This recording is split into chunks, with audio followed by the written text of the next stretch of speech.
Hello, and welcome to the Complete Lakers podcast. I'm Anthony Wilson, recording from Los Angeles, California.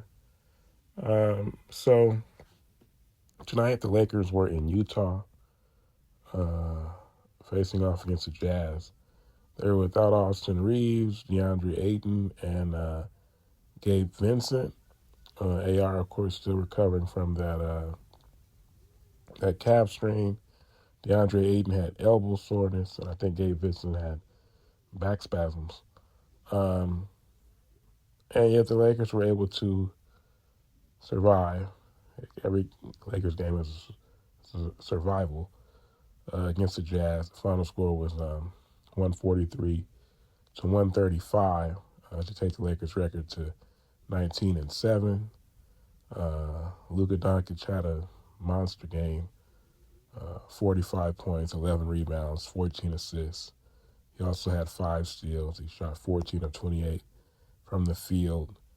LeBron had a great game, 28 points, 7 rebounds, 10 assists. Marcus Smart had 17. Jackson Hayes had 16. Rui Hachimura had 13. And off the bench, Jake LaRavia had 12 points, 6 rebounds, and 4 assists. So that's 6 players in double figures for the Lakers. And as I said, man, it was just like, your typical, it was your typical Lakers game where they had to hold on at the end. And you saw, some of the stuff I've been, complaining. It's weird because you would think a team that's 19-7 wouldn't have so many problems, but they really do.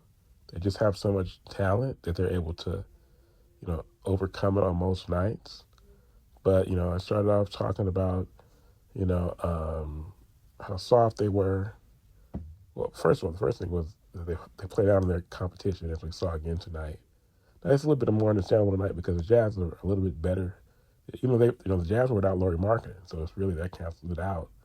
I mentioned the Lakers were without Austin and Aiden and Gabe, um, but the Jazz without marketing, but the Jazz are a bit improved this year. They're not the same dumpster fire they've been in the recent past. Um, but the Lakers, once again, still a team with no sense of urgency. It plays down to their competition. They're soft. They're not a team that's athletic. It's something that I haven't really talked about. Uh, there's, a lot of people have been talking about more lately. After that Spurs game in particular, is just how bad their defense is.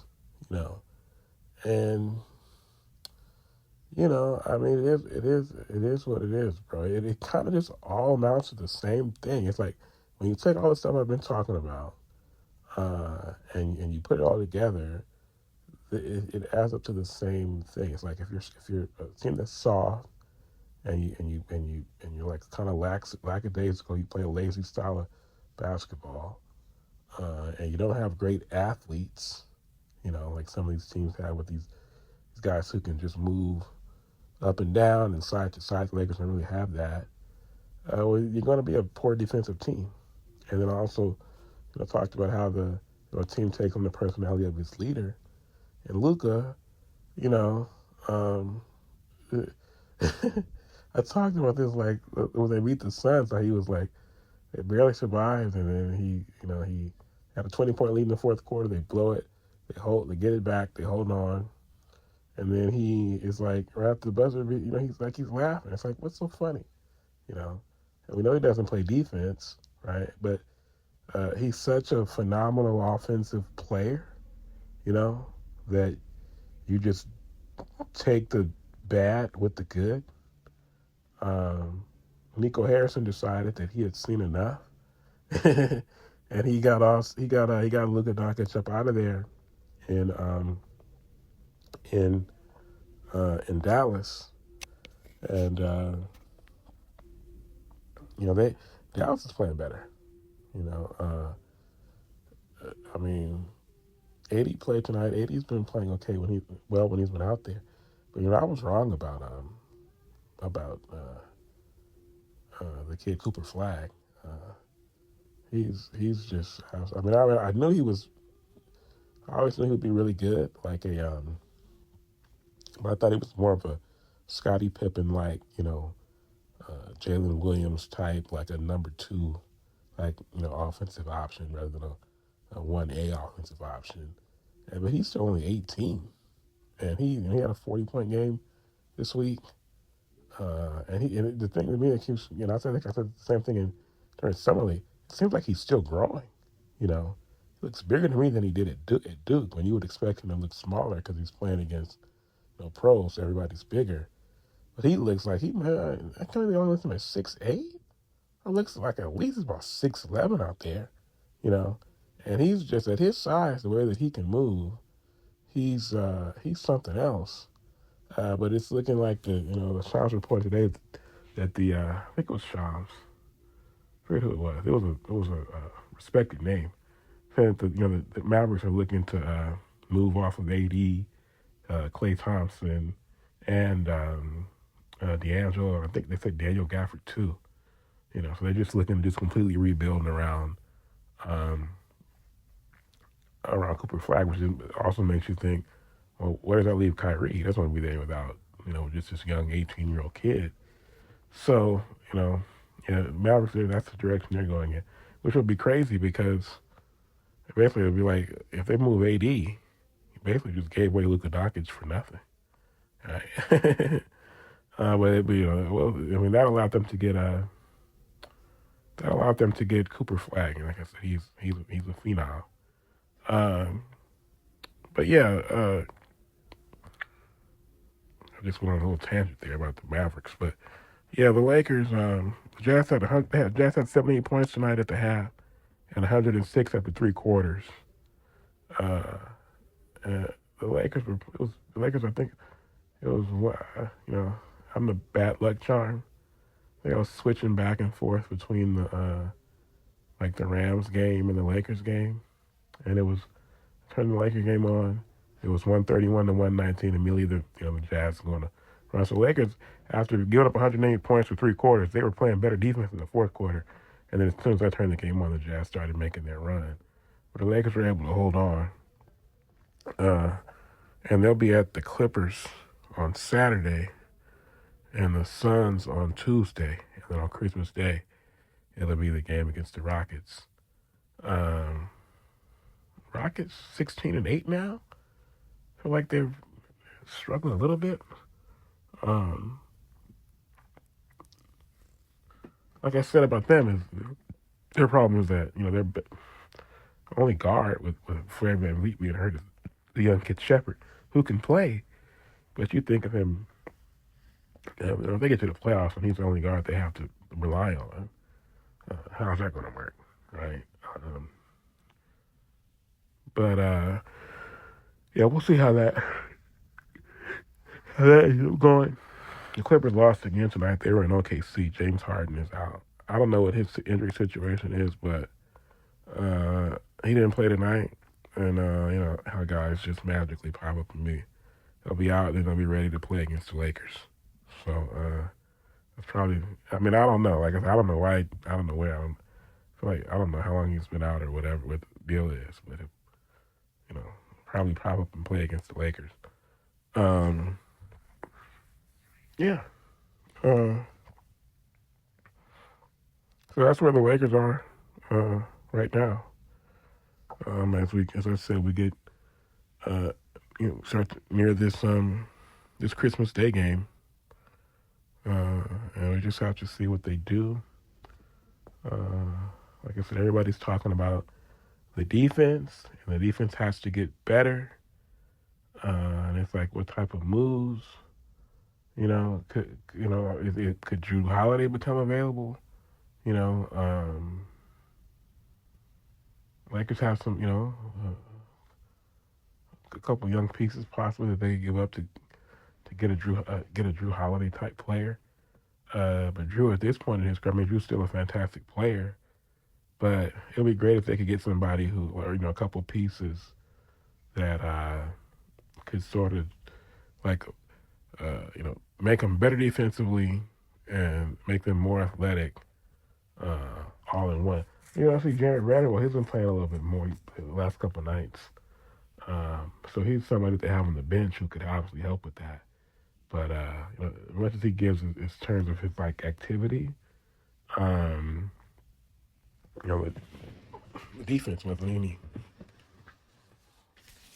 hasn't been any better the last couple nights. So you know, I don't know. We just have to see what happens. Lakers just have to hope that Spurs are too young. That we haven't played Denver yet this year, but when we played them last year after the trade, we whipped them that time up there in Denver. Uh, so we'll have to see how that goes. Um, Minnesota, they started a little bit slower than they probably wish they had. Um, but I don't know. The West is just wild, bro. I wanted to say something though about Luka. I mentioned the monster game he had tonight, which was par for the course for him. But on the season, Luka is averaging 35 points, 9 rebounds, and 9 assists. Uh, and basically, there's never been a Laker who's had a season like that. I mean, Kobe, the year Kobe averaged 35, uh, he averaged like 5 rebounds, 5 assists to go along with it. Of course, the era that these guys are playing in now is different. It's such a wide open era, probably the most player friendly, like offense friendly era that there's ever been. And there's been, I mean, the '80s were offense friendly. The '60s were offense friendly. But I don't know. I mean, I think if you probably have to go back to the '60s to see the last time you had guys like I said, like Elgin Baylor. He's the type of guy who Elgin Baylor for his career I think shot only 43%, but I mean he used to put up some really crazy numbers. You know, back then. Uh, Elgin obviously what Wilt used to do. Um, Jerry West. Uh, I don't know. I don't know. I mean, I'm not just talking about Lakers. I'm just talking about guys and Oscar Robertson, of course. You know, putting up huge numbers. But that's I mean that's a few guys. You compare that to in the '80s. Mike was putting up some crazy numbers after he came in. Kareem put up huge numbers in the '70s. You know, and then you had Moses Malone. You had Larry Bird. What Bird was doing in the '80s was incredible. But I don't know. I just feel like this in this era. Of course, what it comes down to is just the number of possessions. The more fast-paced the game is, the more possessions each team will, have on a nightly basis. And the higher the scoring averages will be for the teams, and also like the individual numbers for the players. It's just more of everything to be had. More points to be scored, more rebounds to grab, more assists to hand out. So I would say, yeah, for sure, bro. This is probably the greatest offensive era in the history of the league. And so there's some inflation there. Like you can't compare what Luka's doing now to even what Kobe. Like by 2006, where I think they took the hand checking away in 2000. I think it was 2005. They took the hand checking away. What year was it? What year they took the hand checking away? I think the zone started in 2002 when they started to allow that. And I think they took the hand checking away. I think that was '05 was the first year of that. Um, so that was the next year was the year that Kobe averaged 35, 5 and 5. You had LeBron averaged 31, 7 and 6 or whatever. AI, that was his highest scoring season, 33 points a game. But yeah, like I said, if you look at this, the guys these days who put up seasons that are just absolutely phenomenal, You have the other Luka, Joker, Shea. I mean, I could just go on down the line. You know, but so yeah, I mean, it's like it's hard to compare across the different eras, but for sure, what he's doing is, uh, nobody's ever averaged 35, 99 for the Lakers before. That's just a fact. Kobe and Elgin, they got to 35.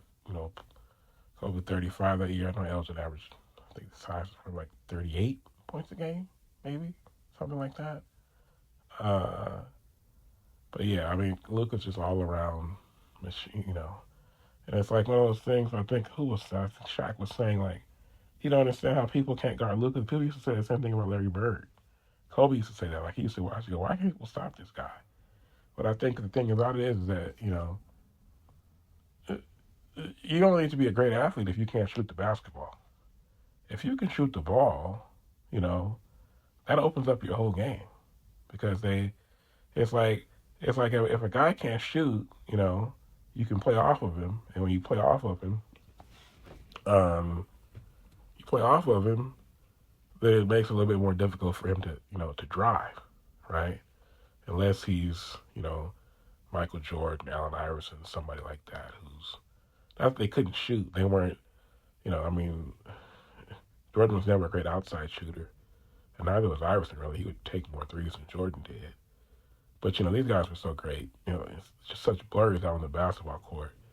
It didn't matter how far off I mean, you could play off Jordan a little bit at the 3-point line, but not anything inside 20 feet.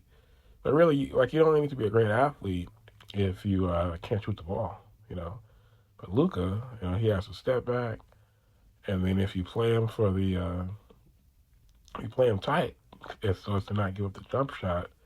That's when he goes around you. He knows how to get you on his hip and get you on his backside. He'll put his back to the basket and back you down. And also I think there's something to be said for that. The fact that he plays like off speed. You know, um, it's hard for as a defense. Defense is about effort. So if you're guarding somebody and his pace, when he has the ball, it's not full throttle. He's kind of playing like at his own pace out there. Um, it's hard to play defense like that because it's like how do you play? You can't play defense off speed. You can only play defense playing full effort. So the fact that Luke is out there and he's kind of just like he's never moving quickly. You know, it just throws off the defender, I think, and it makes it harder for Luka to be defended. Basically, he has no holes in his game as an offensive player. You know, but yeah, man, I've rambled on enough about the Lakers now. Uh, I want to say a little bit about this Seahawks Rams game that I mentioned a little bit a few minutes ago. They played tonight in Seattle. Seahawks won it 38-37 in overtime. It's a game with the Rams. They took a 30-14 lead early in the third quarter on a touchdown by Puka Nacua. Puka Nacua, who's been embattled recently, but it's clearly not affecting on the football field. He had 12 catches for 225 yards and 2 touchdowns tonight. Matthew Stafford was 29 of 49 for 457 yards and 3 touchdowns, no interceptions. And he now has, I believe, it's 40 touchdowns versus only 5 interceptions on the season. So he's just absolutely amazing, and I don't see how, if he doesn't win the MVP, I don't know what to tell you. Sam Darnold threw 2 picks, but then threw 2 touchdowns. And then in overtime, the Rams scored first to go up 37-30. And the Seahawks came back down, and Darnold threw a touchdown pass to Smith and Jigma, and they went for 2, and they got it. And the Seahawks won. This gives them a 1-game lead in the division now. They moved to 12-3, while the Rams are the Rams fall to 11-4. They're 1-1 head to head. Both 3-2 in the division. Seattle is 7-3 inside the conference, while the Rams are 6-4. But if you look ahead now, the Seahawks they get the Panthers and the Niners next, and while the Rams with the Falcons and the Cardinals. So the Seahawks get two teams that still have something a lot to play for, while the Rams get what do the Panthers have something? Yeah, the Panthers are in the NFC South race. And the Niners are at 10-4. They're trying to make sure they at least clinch a playoff spot, and still have a chance in the West, I suppose. While the Rams get two teams that have nothing left to play for, the Falcons and the Cardinals. Of course, you still have to go out there and you have to win the game. But you got to. If the Rams don't finish 13-4, I'll be like, okay, what happened? Unless it gets, I don't know. I mean, there's so many different scenarios when you have two teams that are this close. But yeah, that was a tough one for the Rams tonight. I thought they had that in the bag. Sam Darnold threw 6 picks in between the two games he played against the Rams this year. Sam is my guy. He showed his mettle tonight. He came back, they won that game. But he just always seems a little shaky. And he's had another good year. Not as he hasn't been as good as he was last year with the Vikings, but he has had a good year. And they are 12-3. I think the Vikings went 13-4 or 14-3 last year. So you're talking about 25 games, 25 wins over 2 years for Sam Darnold, right? With 2 games left this season.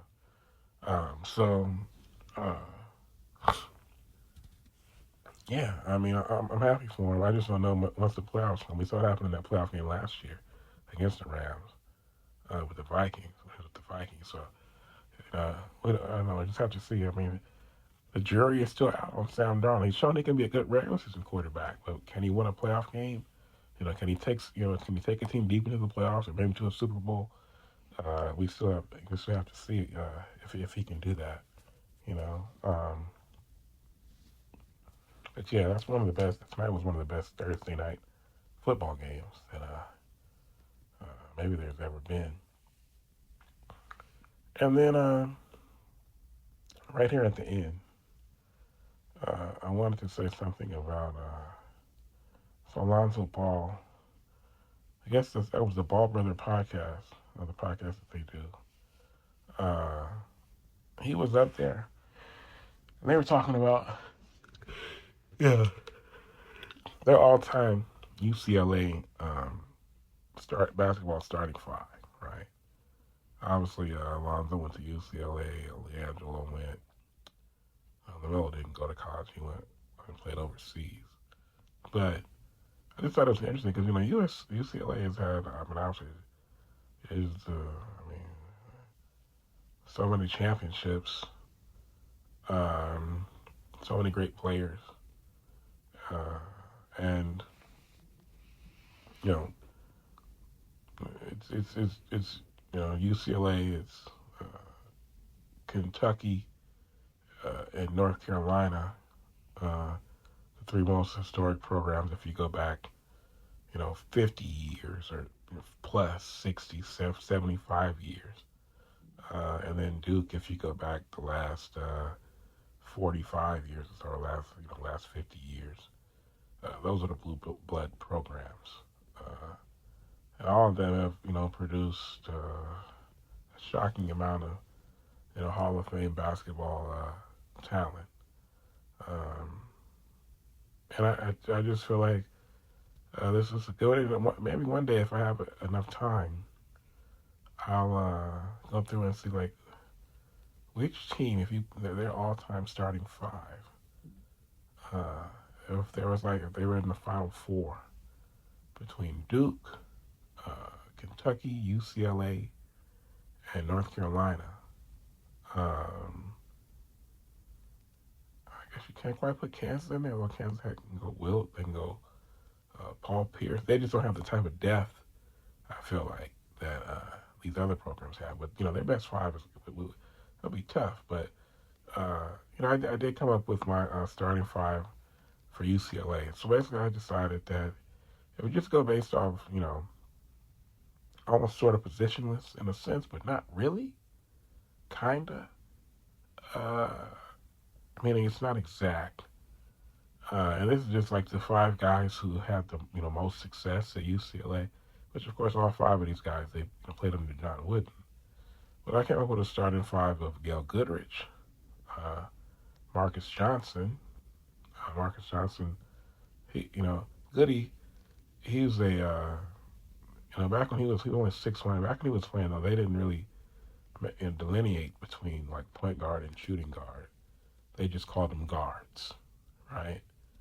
Uh, but he wasn't a true point or wasn't a true shooting guard. But I would say he was just a guard, you know. And then Marcus Johnson, he was he became known in the NBA as one of the first point forwards, playing for Don Nelson in Milwaukee.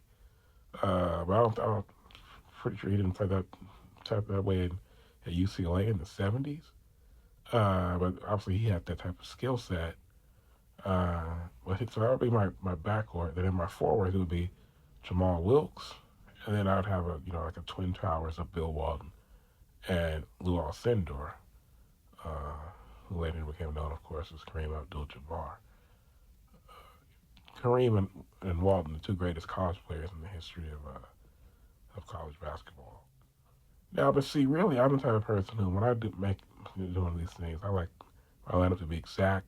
I like for it to be a point guard, a shooting guard, a small forward, a power forward, and a center.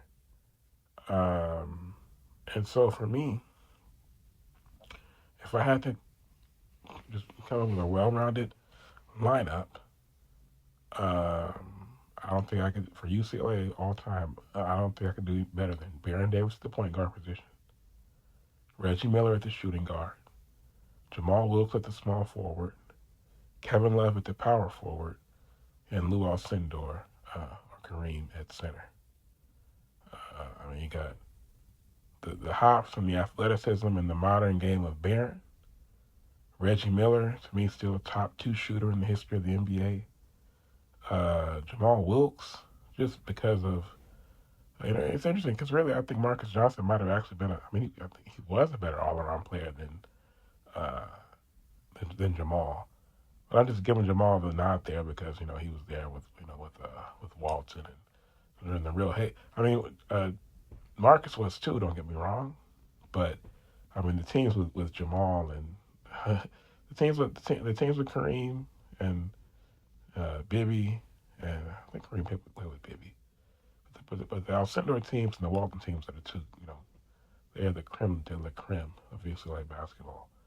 And then Kevin Love, who's going to stretch the floor with me, for me, and then also bang the glass. And then, of course, like I said, Lou, Kareem at the center position. And then, so guys that didn't make it in any of my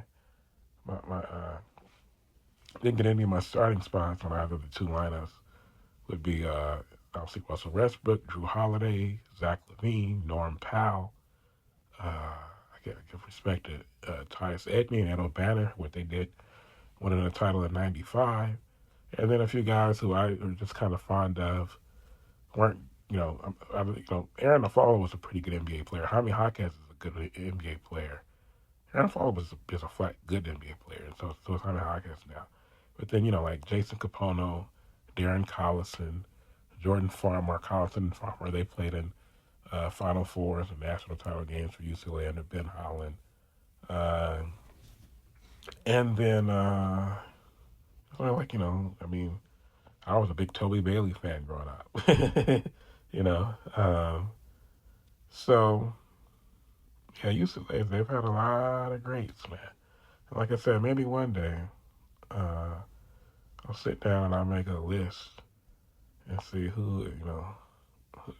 was a Final Four. It was all-time Kentucky, UCLA, Duke, and North Carolina.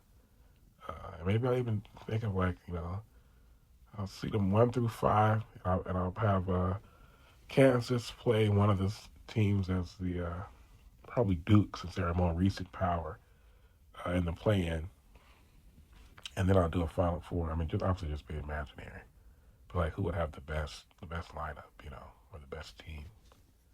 Um, But yeah, that was a fun little thing to think about. Yeah. So before I get out of here, just a reminder to hit that subscribe button next to the Complete Podcast Network, and to follow the show on Twitter and Instagram at TC Pod Network. You can also send feedback and mailback questions to Complete Lakers Podcast at gmail.com. I am out.